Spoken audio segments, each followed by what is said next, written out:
Eu resolvi postar aqui pra vocês terem ideia, tá? Isso aqui é um monte de peça que a gente tira pra poder trocar o rolamento do motor, ó. A gente tira essa peça aqui, tá?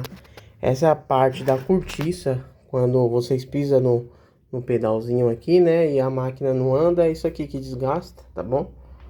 Que vocês já conhecem, tá? Aqui é o induzido, quando o motor queima. Ah, queimou essa peça aqui, o que que acontece?